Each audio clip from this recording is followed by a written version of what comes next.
Welcome. Today I am going to read 2 books in the section Cat. Be more cat. When I want to feel really happy, I think like my cat.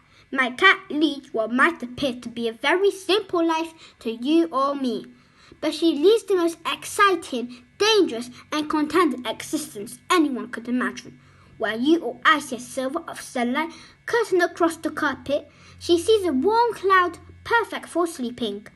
While you or I see a pile of laundry ready to be put in the machine, she sees a crispy cloud perfect for sleeping.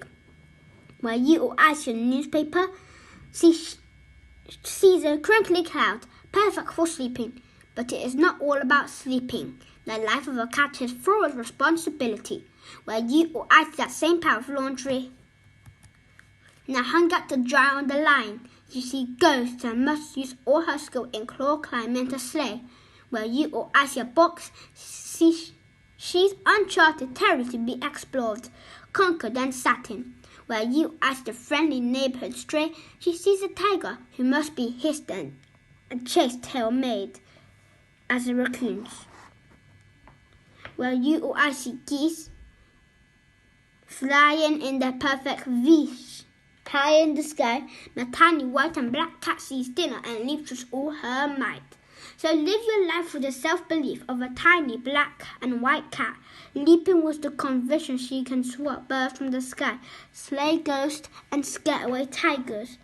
Imagine a world where a house is a kingdom, a box is a throne. Take love wherever you can find it and move to the last of warm parts of the day. Spend hours excited by a leaf, but maybe don't try the bum licking. So my new motto is, be more cat. And remember, if ever the adventures become too much, there's always a cloud, crinkly, warm and cushiony, waiting.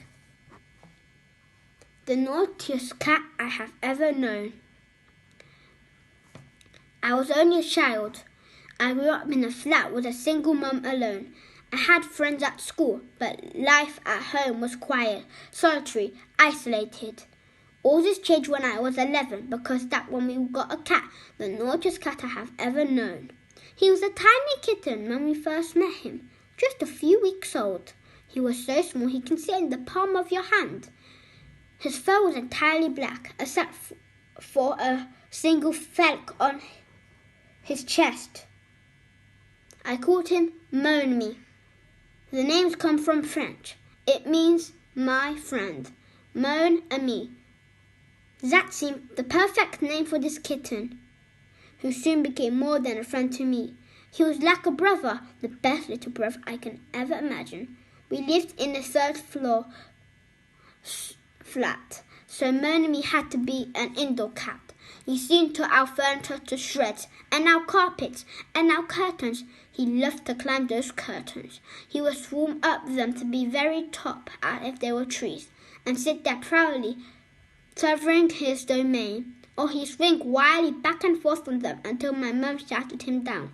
I have to admit, I encouraged him. We both had a lot of energy to let out, being stuck indoors. So we played endless games together, hunting, chasing, even football and rugby. He was a great tackler, very ferocious and a great fighter too. Ambush attacks were his favourite. He loved to spring out at you and maul your legs. I still have a scar that dates back to that time, but I didn't mind a bit. Mon-ami's great moments came one night when we had the unwanted guest, who we were forced to see because she was a relative. She was very self-important and made it very clear that she hated cats. For most of the evening, Mon-ami let her alone, but he was just waiting for his moment. Deep in the shadows behind her, out of everyone's view but mine, he found the perfect position, and then leaped like a great black panther, swooping straight up and over her head. She shrieked as she saw the panther flying through the air, but he didn't touch her. He sailed right over her and landed gracefully on the other side. Then he turned and gave her a look out to say, "How about that then?" and walked off calmly, his tail head high. Our guest left shortly afterwards. I thought that was the most amazing thing I ever seen. It's been years and years, but I still think about him. He made a massive impact on my life, helping me through some hard times. My memories of him The nightly played a part of the writing in Varchakpur. In fact, I remember writing stories about him at this time. So maybe it was inevitable that my first book would be about a cat. Thank you, and I'll see you next time.